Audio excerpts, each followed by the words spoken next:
শিল্পী তথা সমাজকৰ্মী মাননীয় লক্ষেশ্বৰ ডেকাদেৱ আমাৰ ইয়াত উপস্থিত আছে। তেখেতে আমাৰ ইয়ালৈ এটা মহান উদ্দেশ্যলৈ আজি আহিছে। তেখেতে 10 ষাৰ বক্তব্য ৰাখিব। তেখেতক মই বক্তব্য ৰাখিবৰ কাৰণে অনুৰোধ জনাইছোঁ।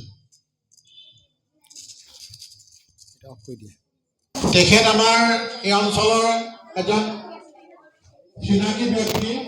তেখেতে আমাৰ ৰূপালী জয়ন্তী এংকৰিং কৰিছিলে আৰু যোৱা শংকৰদেৱৰ বিদ্যানিকেতনত যে ৰূপালী জয়ন্তী হৈছিল তাতো তেখেতে সুন্দৰ এংকৰিং কৰিছিল।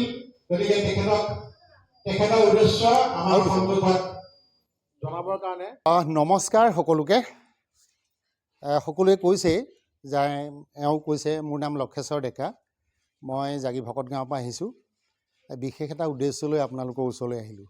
কথাটো হৈছে কি, আজি হৈছে সৰস্বতী পূজা, হয়নে?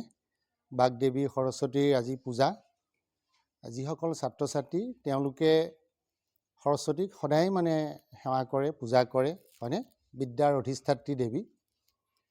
আজিৰ দিনটোতে মই এটা কাম কৰিবলৈ আহিছোঁ সকলোৰে ওচৰলৈ। কামটো হৈছে এনেকুৱা যে আমি সকলোৱে দেখিছোঁ এতিয়া টিভিত কি কৰিছে, কলেজৰ ছাত্ৰ ছাত্ৰীসকলৰ মাজত গৈ সাংবাদিকবিলাকে কি বিচাৰি ফুৰিছে, ধুনীয়া ধুনীয়া সুন্দৰী ছোৱালীবিলাকক বিচাৰি ফুৰিছে, প্ৰজ্ঞা সুন্দৰী বিচাৰি ফুৰিছে, হয়নে? মই অকণমান ব্যতিক্ৰমী প্ৰচেষ্টাৰে আপোনালোকৰ ওচৰলৈ আহিছোঁ দেই। কথাটো হৈছে কি, সত্যনাথ বৰাই ধুনীয়া কথা এষাৰ কৈছিল যে পুথি অধ্যয়নে দূৰৰ মানিক হাততে পোৱাই বুলি কৈছে, আৰু পুথিৰ বিদ্যা থোপাই থোৱা ধনৰ নিচিনা, হয়নে? বেংকত পইচা জমা থ'লে আমি ভৱিষ্যতে যেনেদৰে নিজৰ বাবে আমি খৰচ কৰিব পাৰোঁ, ঠিক তেনেদৰে আমি যদি গ্ৰন্থ অধ্যয়ন কৰোঁ, আমাৰ যি অভিজ্ঞতা হ'ব, আমাৰ যি জ্ঞান হ'ব, সেইটো কিন্তু কোনেও কাঢ়ি নিব নোৱাৰে। পাৰিব জানো? ধুমুহাই ধুৱাই নিব নোৱাৰে, সাগৰৰ ঢৌৱে উটুৱাই নিব নোৱাৰে, জুয়ে পুৰিব নোৱাৰে, চোৰে চুৰ কৰি আমাৰ হাতৰ পৰা নিব নোৱাৰে। ঠিক তেনেকুৱা এটা উদ্দেশ্য লৈ আমি ব্যক্তিগতভাৱে, মই কোনো প্ৰজ্ঞা সুন্দৰী বিচাৰি অহা নাই, দেখিবলৈ ধুনীয়া ল'ৰা ছাত্ৰ ছাত্ৰী মই বিচাৰি অহা নাই। মই এটা কাম কৰিবলৈ আহিছোঁ। আজি মই তোমালোকৰ যি শিক্ষাগুৰু আছে, প্ৰধান শিক্ষক আছে, বাকীসকল শিক্ষক আছে, তেওঁলোকে তোমালোকৰ নামকেইটা ক'ব। মই তোমালোকক এখন এখনিকৈ গ্ৰন্থ দিবলৈ আহিছোঁ। ভাল কৰিছোঁ নে বেয়া কৰিছোঁ? অকণমান দেখুৱাই দিয়া। এইটোৱে মোক লাগে, এই কথাটোৱে মোক লাগে। কাৰণ আমি মোবাইল চাই চাই পঢ়াৰ প্ৰতি আমাৰ ধাউতি নোহোৱা হৈছে, হয় নহয় বাৰু? আৰু মোবাইলতে আমাৰ হোৱাটছএপ গ্ৰুপতে নোটছবোৰ দিয়ে, তাকে আমি লিখোঁ, সেইটো লিখিব লাগিব। কিন্তু আমি অত্যন্ত মোবাইল চাবলৈ লৈছোঁ, পঢ়াৰ অভ্যাসটো আমাৰ কমি গৈছে। সেইবাবে মই আজি এনেদৰে আহিলোঁ। তোমালোকে যদি ভাল পাইছা, ভাল লাগিছে, আৰু মোৰ উদ্দেশ্যটো তোমালোকেহে সফল কৰিব পাৰিবা। এয়াই নহয়, আগলৈও তোমালোকে পঢ়িব লাগিব, হয়নে? ছাত্ৰ ছাত্ৰীৰ জীৱনটোৱে হৈছে সুখৰ জীৱন। গতিকে মোৰ বেলেগ দীঘলীয়া বক্তব্য নাই, কেৱল এটাই উদ্দেশ্য। মই আজি সৰস্বতী পূজাৰ দিনাখনেই তোমালোকক প্ৰতিটো ক্লাছৰ পৰা মই 2জনকৈ ছাত্ৰ ছাত্ৰী আমাৰ ছাৰসকলক নিৰ্বাচন কৰিব দিছোঁ। তেখেতসকলে 2জন ছাত্ৰ ছাত্ৰীৰ নাম ক'ব আৰু তোমালোকে আহি মোৰ হাতৰ পৰা লৈ যাবা, হ'ব? প্ৰত্যেককে মই দিয়া নাই, দিব পৰা নাই, মইতো নাজানো কিমান আছে, হয়নে? অন্ততঃ তোমালোকৰ 150-200 ছাত্ৰ ছাত্ৰী হ'ব। মই প্ৰতিটো ক্লাছৰ পৰা মাত্ৰ এগৰাকী ছাত্ৰী, এগৰাকী ল'ৰা ছাত্ৰ বিচাৰিছোঁ, তেওঁলোকক মই দি থৈ যাম, কেৱল মাত্ৰ প্ৰেৰণাৰ বাবে। সকলোৱে পঢ়িবা কিন্তু দেই। এতিয়া মই আৰম্ভ কৰিছোঁ। এইখিনি হ'ল মানে তোমালোকৰ বাবে ক'লোঁ। আমাৰ প্ৰধান শিক্ষক মহোদয়ো আছে, নাথদেউ, তেখেতেও আহিব। আমাৰ ইয়াত নিতুল ডেকাও আছে। গতিকে তেখেতসকলে কৈ দিব আৰু মই কিতাপকেইখন তোমালোকক দি যাম, হ'ব? বেয়া পাবা নেকি? মানে এনেকুৱা কথাটো মই আৰম্ভহে কৰিছোঁ এইটো দেই। গতিকে তোমালোকৰ ছাৰসকলে ক'ব নামকেইটা, কিতাপখিনি লৈ যাবা, হ'ব? বেয়া পাবা নেকি? সেয়া আমি নেপালোঁ তেনেকুৱা কথা হ'ব নেকি? কিন্তু সকলোৱে পঢ়িবা দেই। এতিয়া মই আমাৰ নিতুল ডেকা বা প্ৰধান শিক্ষক মহোদয়ক ইয়ালৈ অনুৰোধ জনাইছোঁ আহিবলৈ।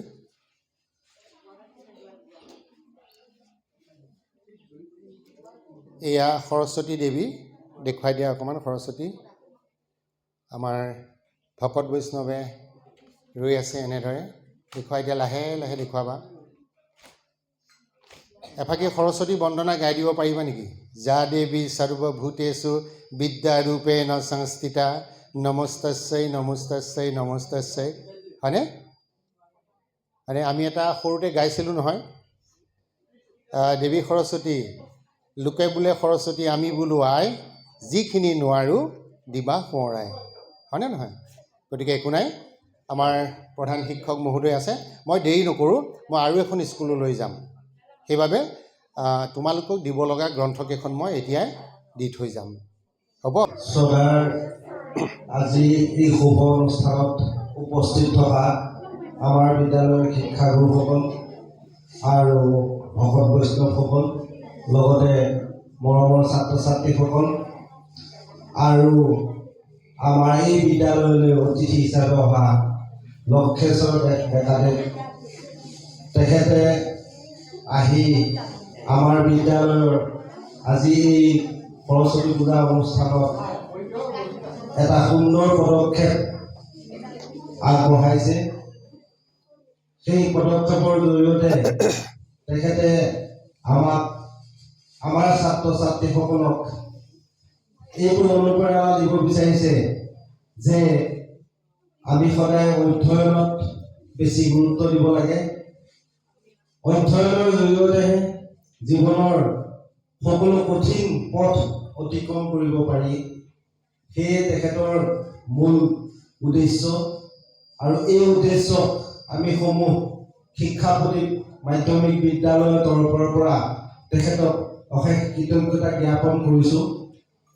আমি আশা আৰু কামনা কৰিছোঁ ভৱিষ্যতে তেখেতে এনেদৰে ন ন প্ৰচেষ্টা সমাজৰ ছাত্ৰ ছাত্ৰীৰ বাবে, সমাজৰ দহৰ বাবে এনেধৰণৰ পদক্ষেপ লৈ আগবাঢ়ি যায়।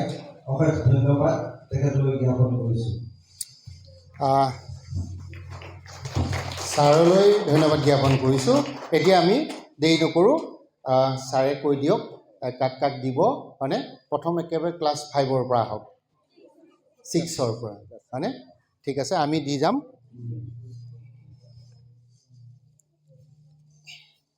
ক্লাছ 6ৰ লক্ষ্যজ্যোতি দাস আছেনে? আহা।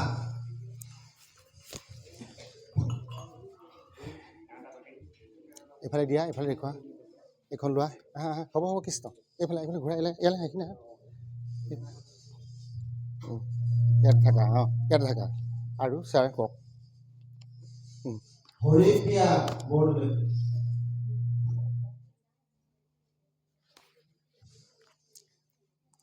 নাযাবা দেই, ইয়াত থাকা।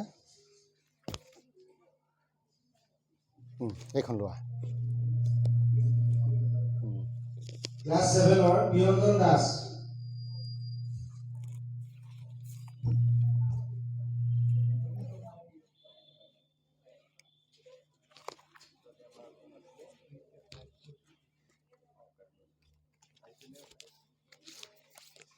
কাব্যশ্ৰী শইকীয়া আহিছেনে?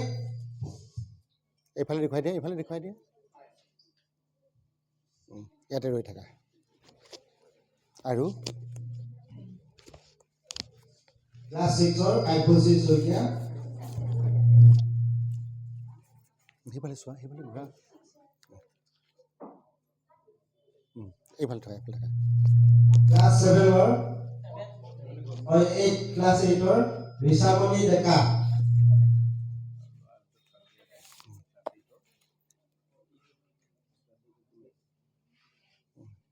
এইফালে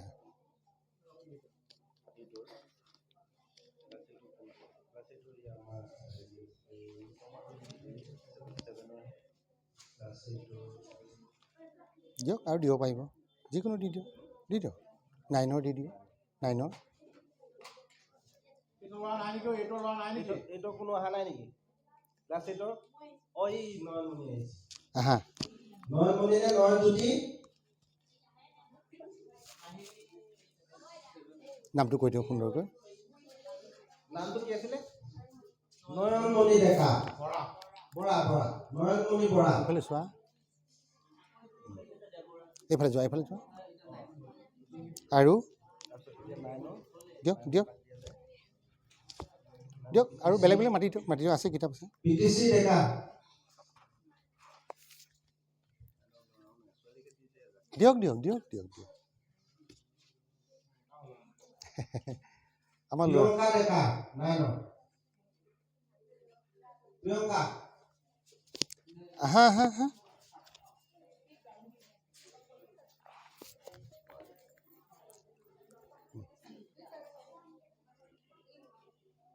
আৰু দিয়ক আৰু দি দিয়ক আছে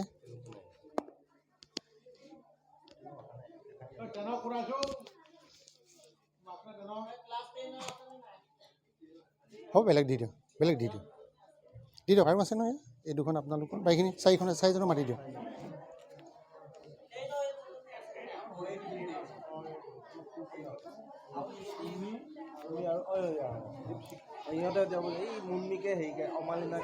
মাতি দিয়ক আমাৰ এই বিদ্যালয়ৰ পৰা সুখ্যাতিৰে উত্তীৰ্ণ হৈ যোৱা মুন্মি ডেকা আৰু অমালিনা বৰদলৈ তোমালোক দুয়োগৰাকী আহা ইয়ালৈ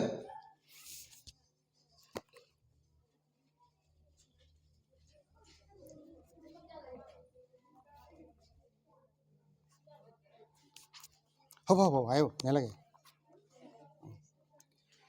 আৰু দুজন মাতক তেওঁলোক দুজন আৰু ক্লাছ 10ৰ দেৱশিখা বৈশ্য আৰু সুমি বাংখাই আহা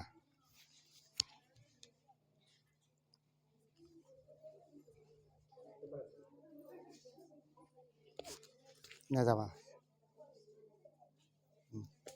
তাৰপিছতে এতিয়া মই কওঁ তোমালোকক ধন্যবাদ জ্ঞাপন কৰিছোঁ নাযাবা এতিয়া মই আমাৰ এই বিদ্যালয়ৰ প্ৰধান শিক্ষক তেখেতক মই এখনি গ্ৰন্থ প্ৰদান কৰিব বিচাৰিছোঁ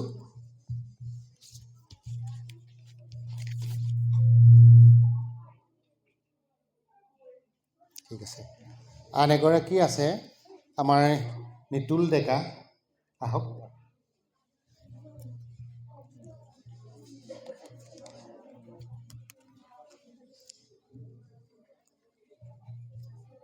ধন্যবাদ জ্ঞাপন কৰিছোঁ এতিয়া মই আমাৰ ছাত্ৰ ছাত্ৰীসকলৰ পৰা অকণমান মনৰ কথা জানো অকণমান সময় লৈছোঁ বেয়া নাপাব তুমি কোন ক্লাছৰ ক্লাছ 6 কেনেকুৱা লাগিছে আজি কিতাপখন যে দিলোঁ ভালে লাগিছে পঢ়িবানে নপঢ়া পঢ়িম আগতে কোনোবাই এনেকুৱা কাম কৰিছেনে সৰস্বতী পূজাৰ দিনা নাই কৰা ন কেনেকুৱা লাগিছে ভাল লাগিছে তোমাৰ নামটো কোৱা কেনেকুৱা লাগিছে ভাল লাগিছে পঢ়িবানে নপঢ়া পঢ়িম ঠিক আছে তোমাৰ নামটো কোৱা কেনেকুৱা লাগিছে আজি আগতে কোনোবাই এনেকুৱা কাম কৰিছিলেনে নাই কৰা ন ঠিক আছে তুমি কোৱাচোন তুমিতো ইয়াৰ পৰা পাছ কৰি গৈছা এতিয়া কোন ক্লাছত পঢ়ি আছা এতিয়া ক'ত পঢ়ি আছা কেনেকুৱা লাগিছে আজি এই অনুষ্ঠানটো খুব ভাল লাগিছে আগতে এনেকৈ পোৱা নাই হয় আৰু কিতাপ পঢ়ি সঁচাকৈ ভাল লাগে ঠিক আছে পঢ়িবা ন কেনেকুৱা লাগিছে ভাল লাগিছে ন ঠিক আছে কেনেকুৱা অনুভৱ ভাল লাগিছে আগতে কোনোবাই কৰিছিলেনে এনেকুৱা নাই কৰা ন কেনেকুৱা লাগিছে কোন ক্লাছত তুমি 7 ন কি পালা তুমি এখন জিলিঙনি এইটো হৈছে ভূপেন হাজৰিকাৰ সংখ্যা আছিলে হয়নে সুধাকণ্ঠ ডক্টৰ ভূপেন হাজৰিকাৰ সম্পৰ্কীয় হয় পঢ়িবা দেই তুমিও চাগে জিলিঙনি পাইছা ন ঠিক আছে তুমি কি পালা সাধু ন কোৱাচোন নামটো এইখন হৈছে পঞ্চতন্ত্ৰৰ সাধু গতিকে আমাৰ সাধু কথাও নজনা হৈছে ল'ৰা ছোৱালীয়ে হয় নহয় পঢ়িবা তোমাৰ কেনেকুৱা লাগিছে ভাল লাগিছে নামটো কোৱা তুমি কি পালা জিলিঙনি ন সুধাকণ্ঠ ডক্টৰ ভূপেন হাজৰিকাৰ কেনেকুৱা লাগিছে ভাল লাগিছেনে ঠিক আছে আমি আৰু দেৰি নকৰোঁ এতিয়া মই ছাৰৰ পৰা অকণমান কথা জানিব বিচাৰোঁ ছাৰ মই হঠাতে আহিলোঁ আপোনালোকৰ স্কুললৈ আহি এই যে কৰ্মভাগ কৰিলোঁ আপোনাৰ অনুভৱটো কেনেকুৱা অকণমান কৈ দিয়ক আজি প্ৰথমে মই শ্ৰী লক্ষেশ্বৰ ডেকাদেৱলৈ অশেষ ধন্যবাদ জ্ঞাপন কৰিছোঁ। আজি এই অনুষ্ঠানটোৰ জৰিয়তে আমাৰ ডেকাদেৱে ছাত্ৰ ছাত্ৰীৰ মাজত অধ্যয়নৰ প্ৰতি যি সজাগতা সৃষ্টি কৰিব বিচাৰিছে, ই এক মহান পদক্ষেপ বুলি মোৰ আজি অনুভৱ হৈছে। আৰু আমিও ভাবিছোঁ তেখেতকে অনুসৰণ কৰি সুদূৰ ভৱিষ্যতে এনে পদক্ষেপ গ্ৰহণ কৰিবলৈ যত্ন কৰিম। ঠিক আছে, ধন্যবাদ জ্ঞাপন কৰিছোঁ। আমাৰ নিতুল ডেকা আছে, তেখেতৰ পৰা অকণমান মই জানিব বিচাৰিছোঁ। প্ৰথমতে মই আমাৰ ডেকাদাক অশেষ ধন্যবাদ জ্ঞাপন কৰিছোঁ। আমাৰ নিচিনা এই পিছপৰা অঞ্চলৰ এখন বিদ্যালয়লৈ আহি তেখেতে আজি যি মহান উদ্দেশ্যেৰে যি ছাত্ৰ ছাত্ৰীসকলক কিতাপ প্ৰদান কৰিছে, তেখেতক মই যাতে ভৱিষ্যতেও তেখেতে এনেকুৱা আৰু আঁচনি লৈ বা এনেকুৱা উদ্যোগ লৈ ছাত্ৰ ছাত্ৰীৰ ওপৰত উপকৃত হোৱাকৈ কৰে, তাৰ বাবে মই তেখেতক ধন্যবাদ জ্ঞাপন কৰিছোঁ। তেখেতে সঁচাকৈ আমি এনেকুৱা অনুষ্ঠান আমি আগতে পোৱা নাই। আজি এই প্ৰথম আমাৰ বিদ্যালয়ত তেনেকুৱা আমাৰ ছাত্ৰ ছাত্ৰীসকল বহুত উপকৃত হ'ব বুলি ভাবিছোঁ। কাৰণ কিতাপ পঢ়াটো আমাৰ কাৰণে এটা বহুত ভাল কথা। আজিকালি ছাত্ৰ ছাত্ৰীয়ে কিতাপ পঢ়িবলৈ মন নকৰে, কাৰণ বাহিৰা কিতাপ পঢ়িলে বহুত জ্ঞান পোৱা যায়। এই জ্ঞানখিনি আমি অৰ্জন কৰিবলগীয়া হ'লে আমাৰ কিতাপখন আমাৰ বন্ধু হিচাপে ল'ব লাগিব।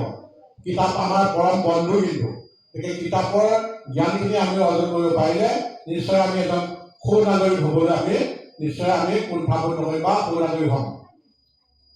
শেষত বিশেষ দীঘলীয়া নকৰোঁ, তেখেতক আমাৰ নিচেই বহুত পুৰণা চিনাকি, তেখেত মোৰ দাদা হয়। তেখেতে আমাৰ এই বিদ্যালয়ত মই কৈছোঁৱেই যে যেতিয়া আমাৰ ৰূপালী জয়ন্তী হৈছিল তেতিয়া আমাৰ সুন্দৰ এংকৰিং কৰিছিলে আমাৰ শিল্পী কোন আহিছিলে, দীপেন বৰুৱা যেতিয়া আহিছিল তেখেতৰ লগত এংকৰিং সুন্দৰ কৰিছিলে। আমি বহুত সেই অনুষ্ঠানবিলাক এতিয়াও মোৰ মনত থাকে, আছে বা ভৱিষ্যতেও থাকিব। গতিকে বিশেষ নকওঁ, তেখেতক মই ধন্যবাদ দি পুনৰ মোৰ বক্তব্য সামৰণি মাৰিম। ধন্যবাদ জ্ঞাপন কৰিছোঁ। তোমালোকে নাযাবা, ফটো এটা লওঁ। শেষত মোৰ যিসকল ছাত্ৰ ছাত্ৰীয়ে গ্ৰন্থ নেপালে তেওঁলোকে বেয়া পাইছে নেকি? নাই ন, নাপাব। মই পিছত আহি আকৌ দিম দেই। আজি সৰস্বতী পূজা উপলক্ষে এনেদৰে কৰিলোঁ আৰু তোমালোকৰ শিক্ষাগুৰুসকলে নিৰ্বাচন কৰি দিছে। মইতো কাৰো নাম নেজানো, হয়নে নহয় বাৰু? তেখেতসকলে দিছে আৰু পৰৱৰ্তী সময়তো আমি এনেদৰে আহিম। তেখেতসকলে কৈছে anchoring is a part of education, বুজিছেনে? যে কথা ক'ব পৰাটো এটা সাংঘাতিক কলা, মানে যিয়ে সেই এই মাইক্ৰফোনটো হাতত ল'লে চব পাহৰি যায়, জানে নাযায় বাৰু? মনতে বহুত কম বুলি ভাবি আহে, কিন্তু যেতিয়া সন্মুখত এইটো পাই যায় তেতিয়া কিন্তু ক'ব নোৱাৰা হৈ যায়। তাৰ বাবে অধ্যয়ন লাগে আৰু শব্দ জ্ঞানো লাগে। মই দেৰি নকৰোঁ, পুনৰবাৰ আজি সৰস্বতী দেৱীয়ে সকলোকে আশীৰ্বাদ প্ৰদান কৰক।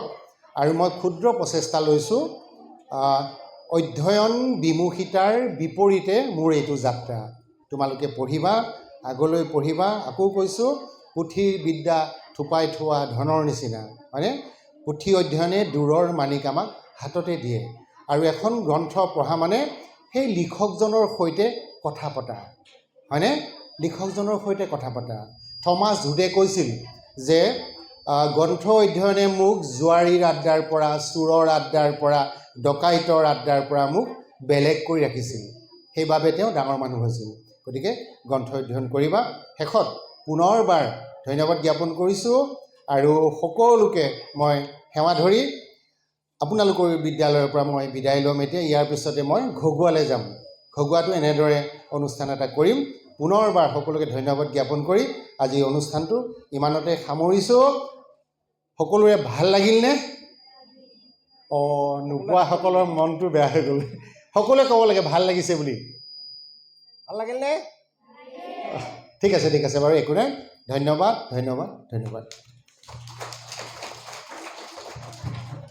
ৰ'বা নাযাবা, ফটো এটা ল'ম। সেইটো কাটি দিয়াচোন এতিয়া।